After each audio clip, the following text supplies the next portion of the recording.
Hello everybody and welcome back to Rob's blog. Well, I'll tell you what, it is that time of the year that we've got to be super careful when we're not in the club, especially concerning our fitness goals. The holiday season is upon us, and with that comes a whole lot of celebrating. When I mean celebrating, usually that associates a lot more food being taken in, beverages taken in, and that can really play havoc with a lot of the hard work that you've been doing over the last few months with getting into the shape that you want to be in. Now, we tend to see people get in good shape for the summertime. Now as we're getting into the colder weather, people start to put on their winter skin, if you know what I mean, but it doesn't have to be that way. If you stay just as cautious as you have been throughout the rest of the year, you're still gonna have that body that you're looking for. Now, just wanna share with you a couple quick tips on things to take into consideration that's gonna really help you with your food choices.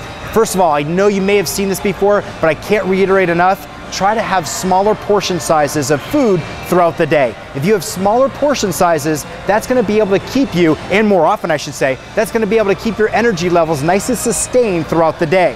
I usually talk with clients that come in and they say, I have 2 to 3 meals a day and that's all I eat. Well, they have this big influx of food, fuel, and then all of a sudden that's gonna carry them for the next 6 or 7 hours. But what winds up happening as they become more and more hungry, that starts to play havoc up here psychologically, and they wanna say, I'm gonna get my hands on anything I can and eat whatever I can, and then comes the bad food choices. So instead of waiting to get home, get to dinner, make something, pull something out of the refrigerator or the freezer, prepare it, they say, hey, there's the fast food restaurant, let me just hit that through the drive-thru and I'm good to go. But then you're blowing almost a week's worth of workouts, potentially with some bad choices at a restaurant like that. So smaller meals spread throughout the day more often is gonna help keep your calorie amount within reason, as well as keep up with your workouts, and that's gonna help you go along just as well. Another huge thing, I know it's been said so many times in the industry, but I cannot discount the fact of drink enough water.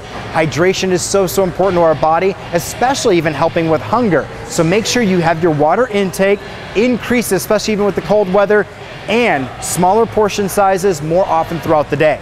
Now, let's talk about a little bit of fun today. What we're gonna do is I'm gonna bring back Megan Maines. She's our fitness manager here at our Farragut location. I've introduced her before. She's actually a whiz, a former athlete of herself, and she's gonna show us some alternative ways that we can do some cardiovascular training. So cardio, aerobics, anything we do out there can be cardio in nature. It just depends on how hard we work or how little we work. It's all within aerobic zones, as well as gonna be what type of energy systems we're actually utilizing. Now, you know, if you've ever been to any of our clubs, we have a whole arsenal full of treadmills and ellipticals and step mills and bicycles and many other things. But if some of that you've kind of been doing for a while and you're feeling a little stuck in the rut, we're gonna show you a couple things that you can do to really spice up your workouts. Hang tight, let me grab Megan. We're gonna talk about some speed ladder training.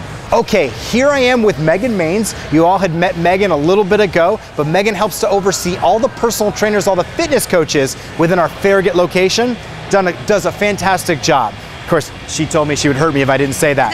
So what we're gonna do today though, is I'm gonna have Megan actually demonstrate the use of a speed ladder. Speed ladder, all it is it's like a portable hopscotch board. We can lay it down anywhere within the club and we can just follow certain patterns of movement, which can really help to emphasize movement forward, backward, side to side, even rotation within our body, and it's just a little bit of a different variation compared to if I just had Megan get on an elliptical for 20 minutes. Again, nothing wrong with that, but if you're a little bit tired of that, here's some great variations you can do. Now, before I get Megan to show you some of the different variations that we're gonna go through here, just a couple quick tips, okay?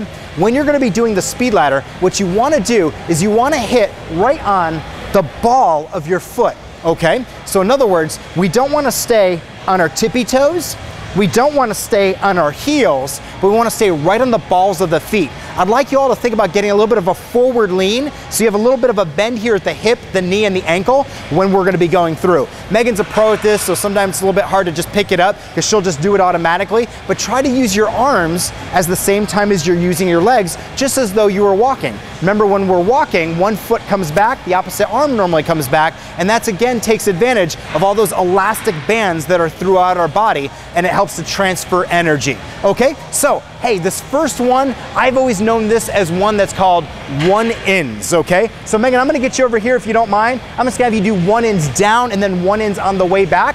Go ahead while I'm talking, and if you guys will notice, Megan just has 1 foot per box. And then she goes one in all the way back. Pretty simple, right? 1 ins.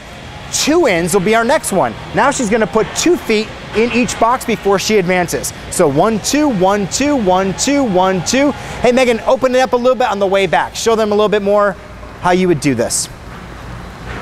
There you go, excellent, excellent. So really good for moving forward and backward, okay? The next one, we're gonna integrate a little bit more of side to side motion. I know this one is something that's called out, out, in. So Megan's gonna start with both feet outside the ladder. So she's gonna go out, out, in, and then out, out, in, out, in, as she goes right through. So I'd like you to think about it's 1, 2, 3, 4, out, out, in, out, in. Open it up, Megs. There you go. So good quick feet. Great job, great job. This next one, I've known again as something called in, out. Some people call this zigzag. Megan's gonna start with both feet on the outside of the ladder. So she's simply gonna think of 3 steps. In, out. The next foot, in, out. Go ahead, Meg. So now again, we're still emphasizing that side to side motion while she's even moving forward and backward. So in, out. 1, 2, 3, 1, 2, 3. Fantastic, fantastic. Our next one is gonna be a little bit more of a traditional side shuffle. So Megan could go ahead and face this way. There you go. And she's just gonna have each foot strike inside each box. So both feet in the same box all the way through. Excellent, excellent. I'll have you come back the same way, Megan. So that way she gets both sides nice and evenly. This next one, I'm gonna move out of the way a little bit further back here, but what I know this one is called the Ali Shuffle, like Muhammad Ali. So this one's gonna be like a scissor kick. And all Megan's gonna do is she's gonna start with her inside leg in first. So actually, Megan, why don't you start with your right foot in, and her first jump is gonna be a scissor kick. Go ahead, Megan. And then she goes all the way over to the next box. There you go. See how she keeps her feet nice and straight ahead at the same time? Great, and then come on back for us, Megan. So here she comes, scissor kicking, moving sideways, trying to emphasize the body moving in all different directions. Now let me throw a little bit of a tough one at Megan. She's really good at going forwards. Let's see how she goes going backwards. With her softball and soccer history here, we'll see what happens. You wanna try some 1-ins backwards, go slow. This one you do have to go slow on, but it's almost like you're just walking backwards. There you go, keep going, keep going. That's it, that's it. Now how about 2-ins on the way back? 1, 2, 1, 2. And you know what? This is what we like to do with our clients. We get them to start laughing, getting them to start having a good time, and it makes working out a lot of fun. How about this, Megan? Out, out, in, backwards. So start straddling the ladder, in. There you go. For some reason, I actually find this one easier than doing 1-ins and 2-ins backwards as well. She pretty much owns this one. That's it, keep going, keep going. That's it. Now, you ready for some in, out, backwards. And then come back. And come back. Yeah.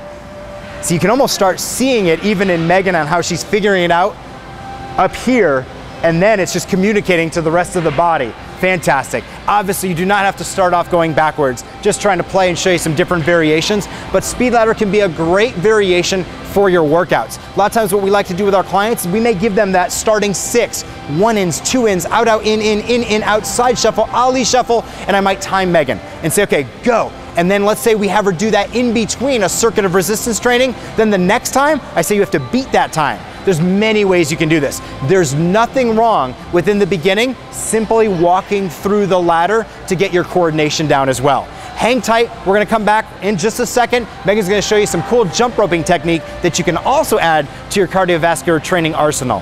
Hold on one sec.